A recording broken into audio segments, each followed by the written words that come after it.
Se dice que bajo la niebla perpetua de los antiguos valles, los susurros de los muertos todavía se arrastran entre los pilares de bambú y los crujidos de la madera envejecida. Una voz que atraviesa los siglos, cargada de advertencias que helan la sangre de quien se atreva a escuchar. Cuando la noche cubre el cielo con su manto oscuro y el viento arrastra el perfume del musgo, los espíritus se despiertan y las leyendas que aquí contaré vuelven a latir como latidos de un corazón que nunca dejó de temblar. En los tiempos de los imperios y los reinos, cuando el honor era la sustancia que daba forma a la vida y el más leve desequilibrio podía abrir la puerta a lo inhumano, los aldeanos y los guerreros solían reunirse alrededor del fuego para transmitir historias que servían como espejo de sus propios temores. Yo, como custodio de esas voces que el tiempo no ha borrado, os invito a adentraros conmigo en los recovecos más sombríos de la China feudal, la Corea de los monjes errantes y los bosques sagrados de los samuráis, donde cada relato lleva una lección que aún resuena en el eco de nuestras conciencias. Primera historia. El templo del dragón sombrío, en los remotos picos de Guangshan, se alzaba como una ofrenda al dragón celestial. Se cuenta que un monje de mirada codiciosa llamado Lian deseó robar el brazalete de jade que el dragón guardaba en su santuario, creyendo que ese tesoro le otorgaría poder sobre los mortales y los dioses. La noche en que se acercó al altar, la niebla se espesó como un velo de seda negra y el susurro de los cánticos budistas se tornó en lamentos de otro mundo. De pronto el aire se volvió helado y una sombra serpenteó entre los pilares, revelando al Jinglong, el dragón de sombra, cuya mirada era un abismo sin fondo. El dragón, alimentado por la avaricia de Lian, comenzó a envolver al monje en llamas verdes que no quemaban la carne sino la voluntad. Cada paso que daba el monje resonaba como el tambor de la condena, y los pinos que rodeaban el templo crujían bajo el peso de un temblor que sacudía la montaña misma. Lian, atrapado entre la luz tenue de los faroles y la oscuridad del dragón, vio su reflejo distorsionado en el espejo de agua del pozo sagrado. Su rostro se fundía con el rostro del dragón, y comprendió que la codicia había convertido su alma en una extensión del propio Jinglong. En su último suspiro, el monje gritó una plegaria que se perdió entre los ecos, y el dragón se elevó, arrastrando el brazalete al cielo estrellado, dejando tras de sí solo el eco de una risa hueca que se dispersó con el viento. Desde entonces, los viajeros que se aventuran por esos caminos afirman escuchar el rugido distante de un dragón que guarda su tesoro, y la niebla se vuelve más densa cada vez que alguien osa romper el juramento de humildad. Segunda historia, en la aldea de Gyeongju, durante la era de los reyes de Joseon, vivía una joven llamada Ai-sun, conocida por su belleza y su voz, que parecía arrancar lágrimas a los dioses. Un día el sacerdote del templo local, deseoso de poseer la melodía que nacía de sus labios, la obligó a cantar en un ritual prohibido para apaciguar a los espíritus del bosque. La ceremonia se realizó bajo la luna creciente, cuando los cerezos florecían como sangre derramada sobre la tierra. Al entonar la canción, Hae-sun despertó al gumijo, el zorro de 9 colas, que se alimenta del deseo humano y de la energía vital que se libera en la canción. El zorro, con ojos como brasas encendidas, se acercó a la joven y con un susurro prometió concederle la eternidad a cambio de su voz. Hae-sun, cegada por la ambición de vivir para siempre, aceptó sin comprender la maldición que sellaba. El gumío tomó su voz y la convirtió en un lamento que resonó entre los troncos, mientras la joven se quedó muda, atrapada en un cuerpo que ya no podía expresarse. Cada noche el sonido de su lamento se mezclaba con el crujido de las hojas, y el zorro de 9 colas se alimentaba de ese dolor, creciendo más fuerte y más temible. La aldea, al percibir el silencio de la canción que antes los consolaba, cayó en la desesperación. Los niños dejaron de jugar, los ancianos dejaron de contar historias, y la vida se volvió una sombra sin luz. Al final, el gumío desapareció con la voz de Aesun, dejando atrás una aldea sumida en la penumbra y una advertencia que se susurra en cada rincón del bosque. El deseo desmedido abre la puerta a la oscuridad, y el precio de la inmortalidad puede ser la propia humanidad. ¿Qué piensas tú de estas historias que parecen sortear la fina línea entre el honor y la perdición? Cuéntame en los comentarios. De verdad quiero saber tu perspectiva. Tercera historia. En los bosques de la provincia de Kai, al norte de Japón, donde los robles centenarios guardan los secretos de los samuráis caídos, un guerrero llamado Takeshi se aventuró en busca de una espada legendaria, la Kusanagi de la Niebla, que según la tradición podía cortar el destino mismo.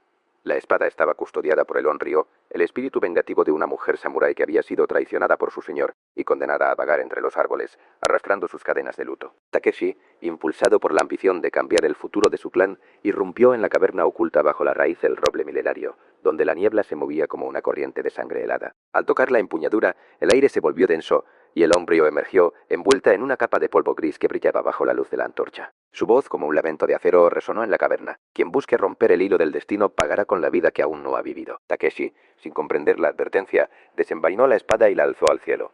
En ese instante la espada absorbió la luz del sol y la devolvió como una explosión de sombra que lo envolvió. El guerrero sintió como su sangre se congelaba y su corazón se volvía piedra. Cada latido era una campana que anunciaba su condena. El Onryo, con sus ojos vacíos, lo guió hacia el bosque, donde la niebla se espesó hasta convertirse en una masa impenetrable. Allí el guerrero quedó atrapado, su cuerpo inmóvil mientras la espada se fundía con la niebla, convirtiéndose en una lanza que atravesó el suelo, marcando el lugar donde la ambición había sellado su destino. Los aldeanos, al descubrir la escena, comprendieron que la búsqueda del poder sin respeto a los espíritus traía la ruina. La caverna quedó sellada por los monjes y la historia de Takeshi se recitó como un canto de advertencia en los templos. La moraleja se volvió clara. El deseo de controlar el destino solo conduce a la pérdida de la propia vida, y los espíritus que guardan los secretos del pasado no toleran la arrogancia humana. Cuarta historia.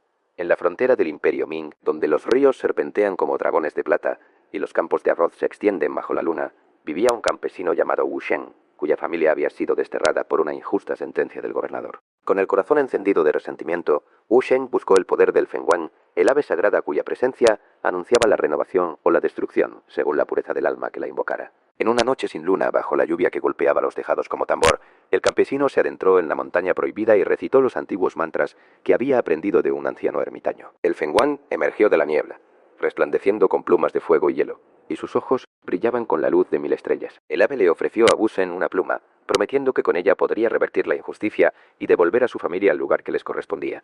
El campesino, cegado por la venganza, aceptó sin preguntar el precio. La pluma se fundió con su piel y una energía abrasadora recorrió sus venas. Su cuerpo se transformó en una llama que consumía todo a su paso. Cuando regresó al pueblo, la lluvia se detuvo y el cielo se volvió rojo como un presagio de sangre. Wu Shen, ahora una figura de fuego, arrasó las casas del gobernador, pero también quemó a sus propios hijos que no pudieron escapar del calor infernal. La pluma, al consumirse, liberó al Fenghuang, que volvió a elevarse al cielo, dejando tras de sí solo cenizas y el recuerdo de un hombre que, al intentar corregir la injusticia, desató una catástrofe mayor. La gente del pueblo aprendió que la venganza alimentada por la magia corrupta no trae justicia, sino que engendra más sufrimiento. El Fenghuang, aunque símbolo de renacimiento, también es guardián de la balanza entre la luz y la oscuridad, y no se presta a los deseos egoístas de los mortales. Quinta historia.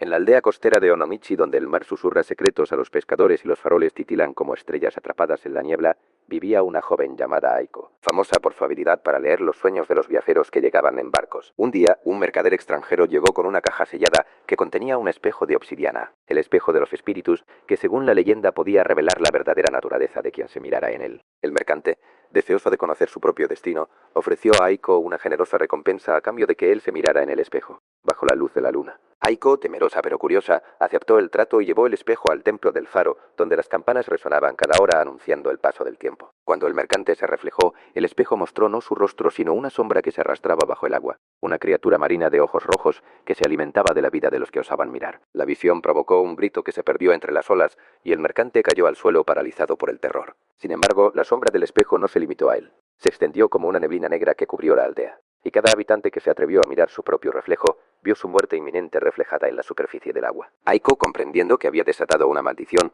que devoraría a todos, tomó el espejo y lo arrojó al mar embravecido, mientras la tormenta se desataba con furia. El espejo se hundió, pero la criatura que había reflejado no desapareció.